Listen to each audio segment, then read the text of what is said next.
ಎಲ್ರಿಗೂ ಕನ್ನಡ ಅರ್ಥ ಆಗುತ್ತಾ? Very good.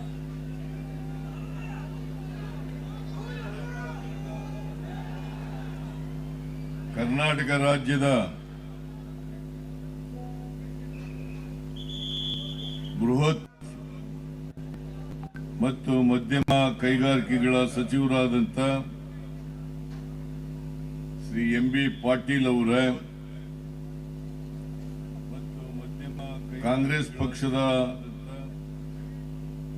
ಜೆತ್ ವಿಧಾನಸಭಾ ಕ್ಷೇತ್ರದ ಅಭ್ಯರ್ಥಿ ಶ್ರೀ ವಿಕ್ರಮ್ ಸಿಂಗ್ ಸಾವಂತ್ ಅವರ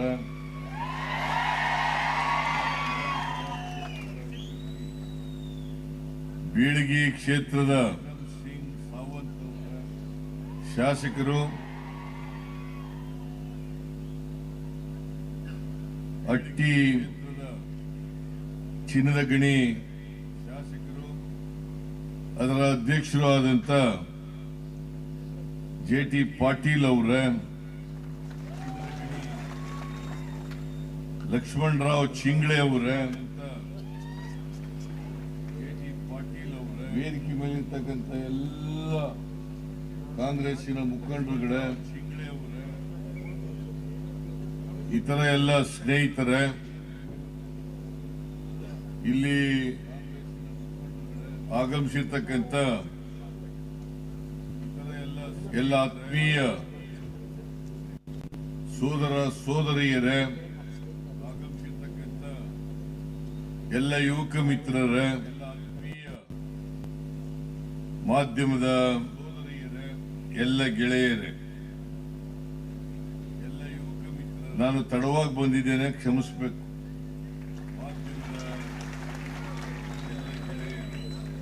ನಾನು ಬೆಂಗಳೂರಿನಿಂದ ಬರಬೇಕಾಗಿ ಕ್ಷಮಿಸಬೇಕು. ಹಾಗಾಗಿ ಹೆಚ್ಚು ಸಮಯ ತಗೊಳ್ತು. ಇಲ್ಲಿಗೆ ಕೂಡ ತಡವಾಗಿ ಬಂದಿದ್ದೇನೆ, ನಿಮ್ಮನ್ನೆಲ್ಲ ಕ್ಷಮಿಸಿದ್ದೀವಿ. ಅದಕ್ಕೋಸ್ಕರ ನಿಮ್ಮ ಕ್ಷಮೆಯನ್ನ ಕೋರಿ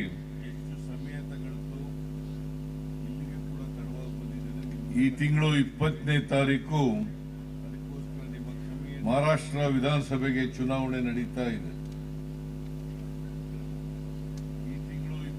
ಈ ಚುನಾವಣೆಯಲ್ಲಿ ಕಾಂಗ್ರೆಸ್ ಪಕ್ಷದ ವಿಧಾನಸಭಾ ಸದಸ್ಯರಾದಂಥ ವಿಕ್ರಮ್ ಸಿಂಗ್ ಸಾವಂತ್ ರವರು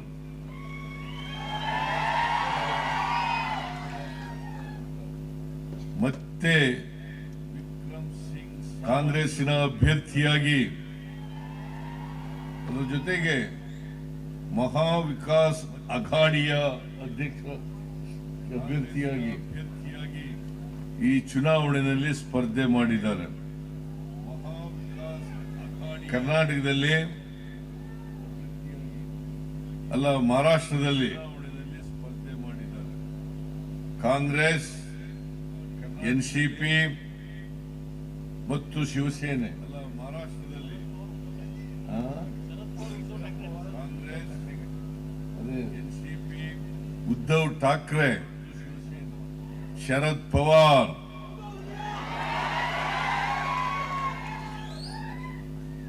ರಾಹುಲ್ ಗಾಂಧಿ,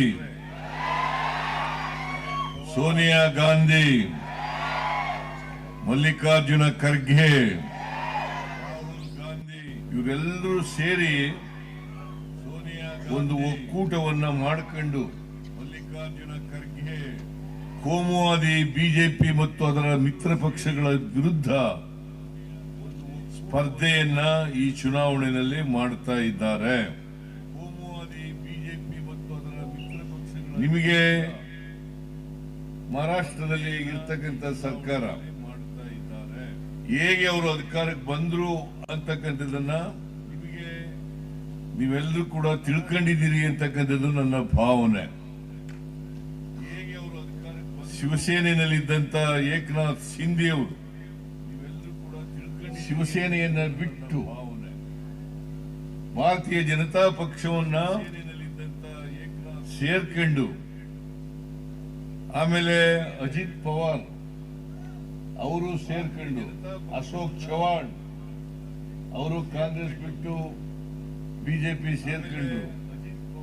ಅವರೆಲ್ಲರೂ ಸೇರಿ ಇವತ್ತು ಒಂದು ಕಿಚಡಿ ಸರ್ಕಾರವನ್ನ ರಚನೆ ಮಾಡಿದ್ದಾರೆ.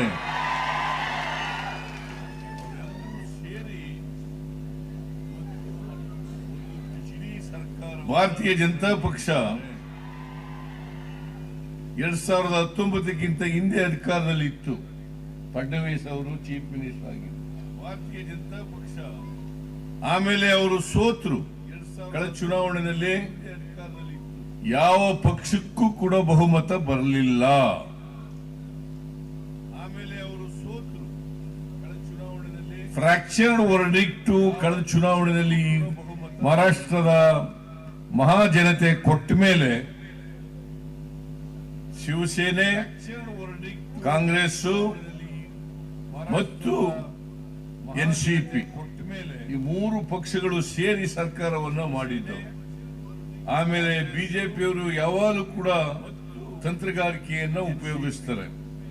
ಏನಪ್ಪಾ ಅಂತಂದ್ರೆ ಅಧಿಕಾರದಲ್ಲಿರ್ತಕ್ಕಂಥವ್ರನ್ನೇ ಒಡೆಯೋದು, ಅವರನ್ನ ತಗೊಳ್ಳೋದು, ಆಮೇಲೆ ಸರ್ಕಾರ ಮಾಡೋದು. ನೋಡಿ, ಫಡ್ನವೀಸ್ ಅವರು ಮುಖ್ಯಮಂತ್ರಿ ಆಗಿದ್ದವರು, ಅವರು ಬಂದು ಉಪಮುಖ್ಯಮಂತ್ರಿ ಆಗ್ತಾರೆ. ಅಧಿಕಾರಕ್ಕೋಸ್ಕರ ಏನ್ ಬೇಕಾದ್ರೂ ಮಾಡ್ತಾರೆ, ಏನ್ ಬೇಕಾದ್ರೂ ಮಾಡ್ತಾರೆ. ಅವ್ರು ಯಾವತ್ತೂ ಕೂಡ, ಈಗ ಕರ್ನಾಟಕದಲ್ಲೂ ಕೂಡ 2008ರಲ್ಲಿ ಅಧಿಕಾರ ಮಾಡಿದ್ರು, 2019ರಲ್ಲಿ ಅಧಿಕಾರವನ್ನು ಮಾಡಿದ್ರು. ಯಾವತ್ತೂ ಅವರು ಜನರ ಆಶೀರ್ವಾದ ತಗೊಂಡು ಬಂದಿರಲಿಲ್ಲ, ಜನರ ಆಶೀರ್ವಾದ ತಗೊಂಡಿರ್ಲಿಲ್ಲ. ಅವರು 2008ರಲ್ಲಿ 110 ಸ್ಥಾನಗಳನ್ನು ಗೆದ್ದಿದ್ರು ಕರ್ನಾಟಕದಲ್ಲಿ. ಆಮೇಲೆ 2018ರಲ್ಲಿ 104 ಸ್ಥಾನಗಳನ್ನ ಗೆದ್ರು. ಯಾವತ್ತು ಅವರು ಸರಳ ಬಹುಮತವನ್ನ ಪಡ್ಕೊಳ್ಳಿಲ್ಲ. ಆದ್ರೂ ಆಪರೇಷನ್ ಕಮಲ ಮಾಡಿ, ಹೇಗೆ ಇಲ್ಲಿ ಆಪರೇಷನ್ ಕಮಲ ಮಾಡಿ ಅಧಿಕಾರಕ್ಕೆ ಬಂದ್ರು, ಅದೇ ರೀತಿ ಅವ್ರಿಗೆ ನೀವು ಯೋಚನೆ ಮಾಡಿ. 2019ರಲ್ಲಿ ಕರ್ನಾಟಕದಲ್ಲಿ 17 ಜನ MLAಗಳನ್ನ ಕೊಂಡ್ಕೊಂಡ್ರು. ಒಬ್ಬೊಬ್ಬರಿಗೆ 25ರಿಂದ 30 ಕೋಟಿ ರೂಪಾಯಿಗಳನ್ನ ಕೊಟ್ರು. ಈ ದುಡ್ಡು ಎಲ್ಲಿಂದ ಬಂತು? ಭ್ರಷ್ಟಾಚಾರ ದುಡ್ಡಲ್ವಾ? ಲಂಚದ ದುಡ್ಡಲ್ವಾ?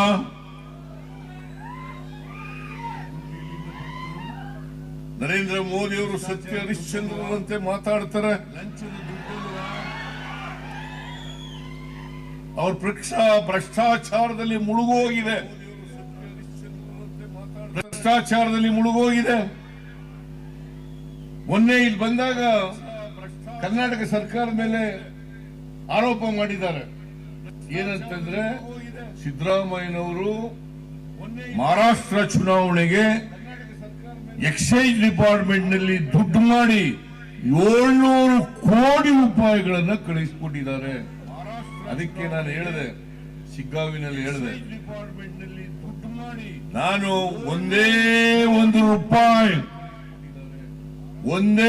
ರೂಪಾಯಿ ಎಕ್ಸೈಸ್ ಡಿಪಾರ್ಟ್ಮೆಂಟ್ ನಿಂದ ನಾನು ಪಡ್ಕೊಂಡಿದ್ರೆ ನಾನು ರಾಜಕೀಯದಿಂದ ನಿವೃತ್ತಿ ಆಗ್ತೀನಿ.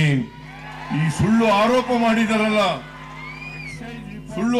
ಮಾಡಿದಾರಲ್ಲ ನರೇಂದ್ರ ಮೋದಿಜಿ, ಈ ದೇಶದ ಪ್ರಧಾನಮಂತ್ರಿ, ಒಂದು ಆರೋಪ ಮಾಡುವಾಗ ಸತ್ಯದ ಆಧಾರದ ಮೇಲೆ, ದಾಖಲಾತಿಗಳ ಆಧಾರದ ಮೇಲೆ ಆರೋಪವನ್ನು ಮಾಡಬೇಕು. ಯಾವುದು ಇಲ್ಲೇನೆ ಸತ್ಯಕ್ಕೆ ದೂರವಾದಂತ ದಾಖಲಾತಿಗಳು ಇಲ್ಲದೆ ಇರ್ತಕ್ಕಂಥ ಆರೋಪವನ್ನ ನರೇಂದ್ರ ಮೋದಿ ಅವರು ಮಾಡಿದ್ದಾರೆ. ನಾನು ಈಗಲೂ ಕೂಡ ಬದ್ಧನಾಗಿದ್ದೇನೆ. ಈಗಲೂ ಈ ಸವಾಲನ್ನ ಮಹಾರಾಷ್ಟ್ರದಲ್ಲಿ ಇಲ್ಲಿ ವಿಧಾನಸಭಾ ಕ್ಷೇತ್ರದಲ್ಲಿ ಆಗ್ತಾ ಇದ್ದೇನೆ. 1 ರೂಪಾಯಿ ನಾನು ಎಕ್ಸೈಸ್ ಡಿಪಾರ್ಟ್ಮೆಂಟ್ ನಲ್ಲಿ ಹಣ ಗಳಿಸಿ ಮಾಡಿದ್ರೆ ಅಥವಾ ಮಹಾರಾಷ್ಟ್ರಕ್ಕೆ ಕಳಿಸಿದ್ರೆ ನಾನು ರಾಜಕೀಯದಿಂದ ನಿವೃತ್ತಿ ಆಗ್ತೀನಿ.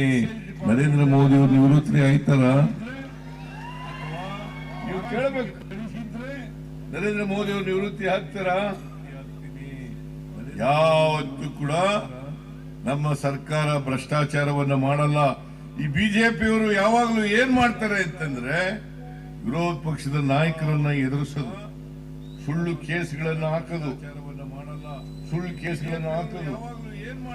ಆಮೇಲೆ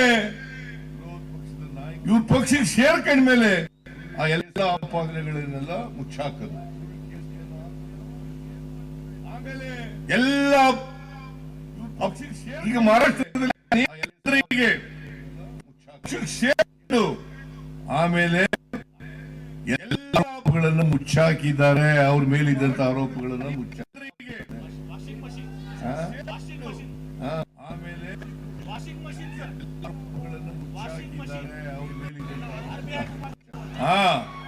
ಇವರು ನಮ್ಮ MB ಪಾಟೀಲ್ ಹೇಳ್ತಾರೆ, ಈ ಬಿಜೆಪಿ ಹೆಂಗೆ ಅಂತಂದ್ರೆ ಇವರು ಯಾರ ಮೇಲೆ ಆರೋಪ ಮಾಡ್ತಾರೆ ಅವರು ಸೇರ್ಕೊಂಡ ಮೇಲೆ ಅವ್ರನ್ನ ವಾಷಿಂಗ್ ಮಿಷಿನ್ ತರ ಬಿಜೆಪಿ ಅವರು ಕೆಲಸ,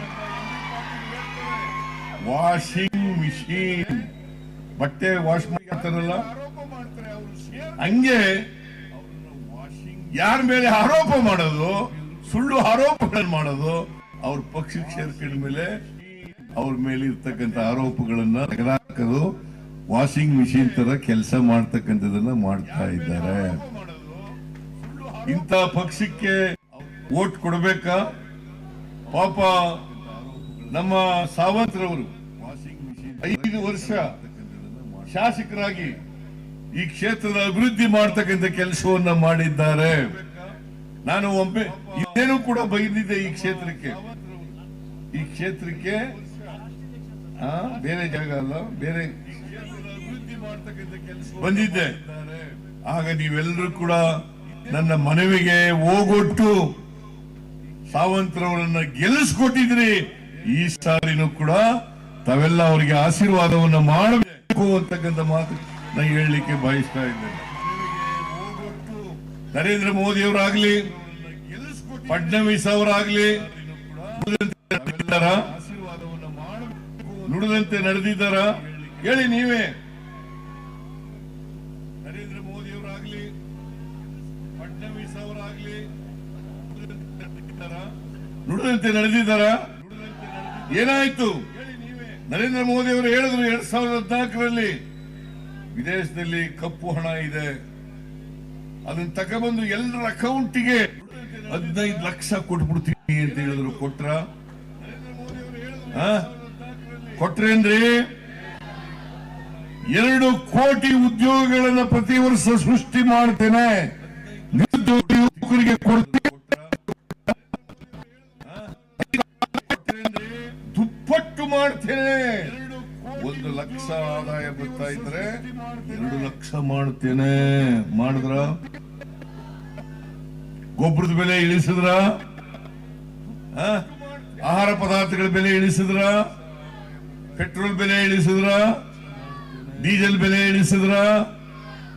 ನರೇಂದ್ರ ಮೋದಿ ಅವರು ಹೇಳಿದ್ರು ಅಚ್ಚೇ ದಿನ ಹೀಗೆ ಬಂತ.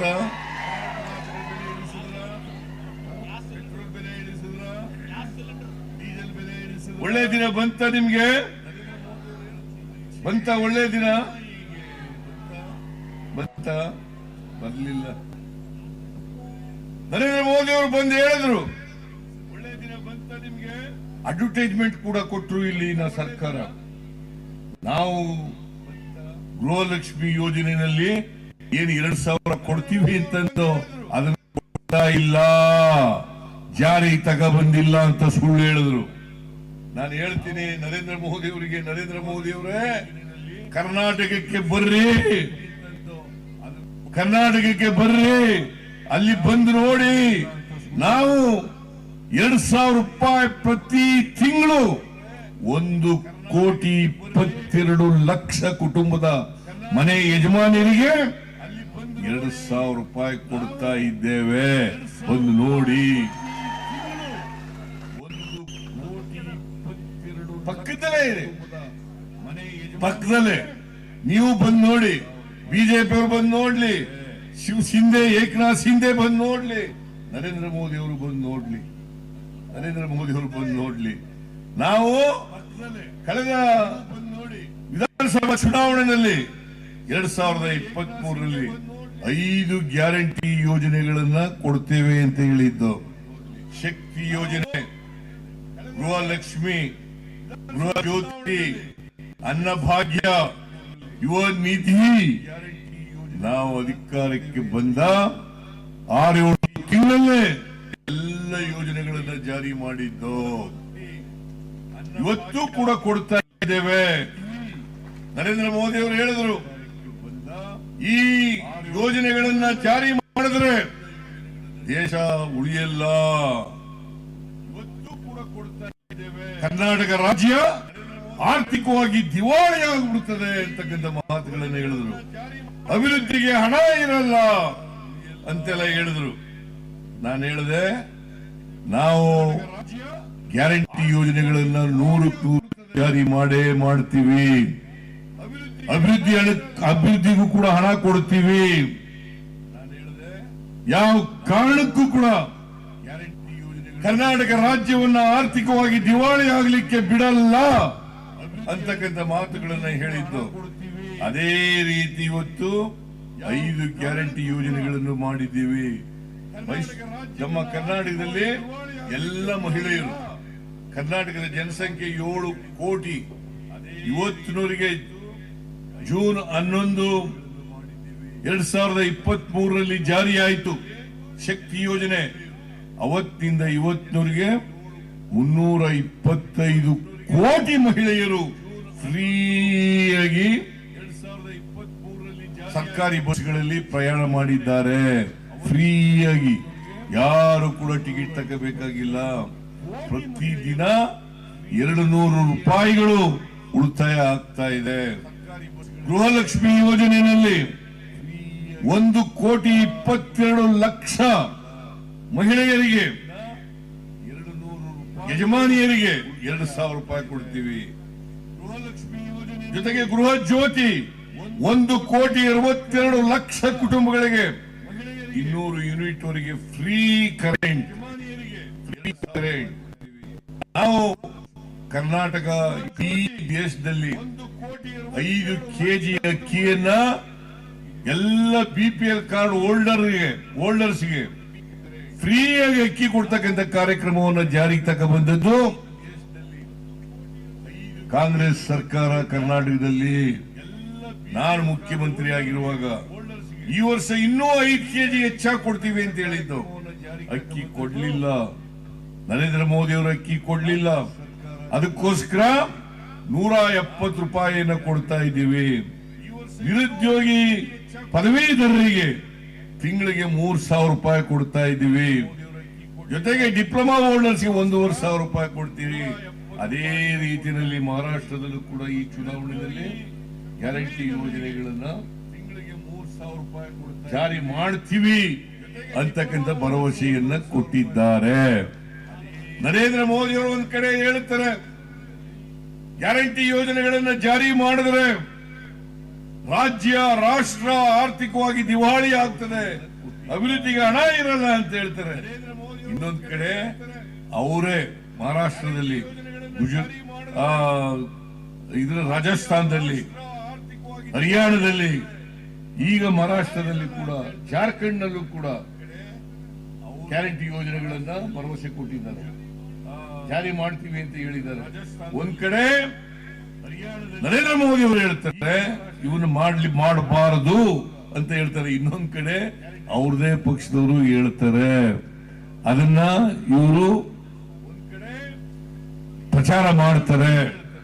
ಇದನ್ನ ತಿಳ್ಕೋಬೇಕಾಗ್ತದೆ. ಅದರಿಂದ ಎಲ್ಲ ಸರ್ಕಾರಿ ಬಸ್ಗಳಲ್ಲಿ ಫ್ರೀಯಾಗಿ ಹೆಣ್ಣು ಮಕ್ಕಳು ಅವ್ರಿಗೆ ಕೆಲಸಕ್ಕೆ ಹೋಗಂತ ಸ್ಥಳಗಳಿಗೆ, ತವರು ಮನೆಗಳಿಗೆ, ದೇವಸ್ಥಾನಗಳಿಗೆ, ಪ್ರವಾಸ ಸ್ಥಳಗಳಿಗೆ ಹೋಗ್ಲಿಕ್ಕೆ ಅನುಕೂಲ ಆಗ್ತದೆ. ಫ್ರೀಯಾಗಿ ಹೋಗ್ಬಹುದು. ಆಮೇಲೆ 6 ಸಿಲಿಂಡರ್ಗಳನ್ನ 500 ಕೊಡ್ತಕ್ಕಂಥ ಕೆಲಸವನ್ನ ಮಾಡ್ತಾ ಇದ್ದಾರೆ. 6 ಸಿಲಿಂಡರ್. ಯಾಕಂತಂದ್ರೆ ಮನಮೋಹನ್ ಸಿಂಗ್ ಅವರ ಕಾಲದಲ್ಲಿ ಒಂದು ಸಿಲಿಂಡರ್ ಗ್ಯಾಸ್ ಬೆಲೆ 414 ರೂಪಾಯಿ ಇತ್ತು. ಈ ಪುಣ್ಯಾತ್ಮ ಬಂದ್ಮೇಲೆ, ನರೇಂದ್ರ ಮೋದಿ ಅವರು ಬಂದ್ಮೇಲೆ 1,000 ರೂಪಾಯಿ ಆಗ್ಬಿಡ್ತು. ಇವ್ರ ಮನೆ ಹಾಳಾಗ 1,000 ರೂಪಾಯಿ ಮಾಡ್ಬಿಟ್ರು. ಪೆಟ್ರೋಲ್ ಬೆಲೆ 71 ರೂಪಾಯಿ ಇತ್ತು ಮನಮೋಹನ್ ಸಿಂಗ್ ಅವರು ಇರುವಾಗ. ಇವ್ರು ಬಂದ್ಮೇಲೆ 102 ರೂಪಾಯಿ ಆಯ್ತು. ಡೀಸೆಲ್ ಬೆಲೆ 48 ರೂಪಾಯಿ ಇತ್ತು. ಇವ್ರು ಬಂದ್ಮೇಲೆ ಎಷ್ಟು? 90 ರೂಪಾಯಿ ಮೇಲಾಯ್ತು. ಇದೇನಾ ನರೇಂದ್ರ ಮೋದಿಜಿ ಬಡವರಿಗೆ ಸಹಾಯ ಮಾಡೋದು? ಇದೇನಾ? ಇವತ್ತು ಎಲ್ಲ ಬೆಲೆಗಳನ್ನೆಲ್ಲ ಏರಿಸ್ಬಿಟ್ಟಿದ್ದಾರೆ. ಆದ್ರಿಂದ ನಾನು ಇಷ್ಟೇ ಹೇಳ್ತೀನಿ, ಈ ಮಹಾ ವಿಕಾಸ್ ಅಘಾಡಿ ಅದರ ಅಭ್ಯರ್ಥಿಯೇನು ಇದ್ದಾರೆ, ಇವರು ಇವ್ರನ್ನ ಗೆಲ್ಲಿಸಿದ್ರೆ ನನಗೆ ಇರ್ತಕ್ಕಂಥ ಇನ್ಫಾರ್ಮೇಶನ್ ಪ್ರಕಾರ ಇವರು 100% ಗೆದ್ದೇ ಗೆಲ್ತಾರೆ.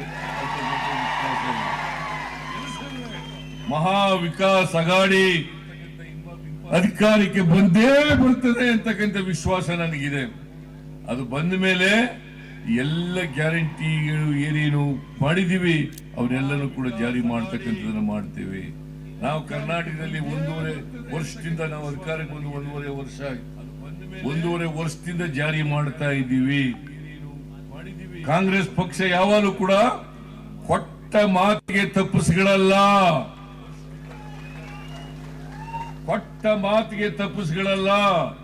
ಕೊಟ್ಟ ಮಾತಿನಂತೆ ನಡ್ಕತ್ತೀವಿ. ಅದರಿಂದ ನೀವೆಲ್ಲರೂ ಕೂಡ ನಮ್ಮ ಮೇಲೆ ವಿಶ್ವಾಸ ಇಡಬೇಕು. ಆಮೇಲೆ ಕೊಟ್ಟ ಮಾತಿನಂತೆ ನಡ್ಕತ್ತೀವಿ. ನೀರು ನಾವು ಕೊಡ್ತೇವೆ. ಇವರು ಆಗ ಹೋದ್ಸರಿ ಮಂತ್ರಿ ಇದಲ್ಲ, ನೀರಾವರಿ ಸಚಿವರಾಗಿದ್ರು ಇವರು ಹಿಂದೆ. ನಾನು ಹೇಳಿದ್ರು, ನನಗೆ ಹೋದ್ಸಾರಿನೂ ಕೂಡ ಜೊತೆಲಿ ಇದ್ರು. ನಾವು ಕೊಡ್ತೇವೆ ಅಂದ್ಮೇಲೆ ನೀರನ್ನ ಕೊಡ್ತೇವೆ ಈ ಭಾಗಕ್ಕೆ ನೀರನ್ನ. ಯಾಕಂದ್ರೆ ಗಡಿ ಪ್ರದೇಶ ಈ ಗಡಿ ಪ್ರದೇಶದಲ್ಲಿ ನೀರನ್ನ ಕೊಡ್ತೇವೆ ಅಂತಕ್ಕಂಥ ಮಾತುಗಳನ್ನ ಈ ಸಂದರ್ಭದಲ್ಲಿ ಹೇಳಿ, ಇವತ್ತು ನೀವೆಲ್ಲರೂ ಕೂಡ ಬಹಳ ನಾವು ಈಗ ಹೋಗ್ಬೇಕಾಗಿರೋದ್ರಿಂದ ನಾನು ಹೆಚ್ಚು ಮಾತನಾಡ್ಲಿಕ್ಕೆ ಹೋಗಲ್ಲ. ದಯಮಾಡಿ ವಿಕ್ರಮ್ ಸಿಂಗ್ ಸಾವಂತ್ ಅವರಿಗೆ ಮತ್ತೊಮ್ಮೆ ಆಶೀರ್ವಾದ ಮಾಡಿ ಅವರನ್ನು ವಿಧಾನಸಭೆಗೆ ಕಳಿಸಿಕೊಡಬೇಕು ಅಂತೇಳಿ ನಿಮ್ಮಲ್ಲಿ ಕಳಕಳಿಯ ಪ್ರಾರ್ಥನೆಯನ್ನು ಮಾಡಿ ನನ್ನ ಮಾತುಗಳನ್ನು ಮುಗಿಸ್ತೇನೆ. ಜೈ ಹಿಂದ್, ಜೈ ಮಹಾರಾಷ್ಟ್ರ. ಕಾಂಗ್ರೆಸ್ ಪಕ್ಷಾತ ಜೈ कर्नाटक.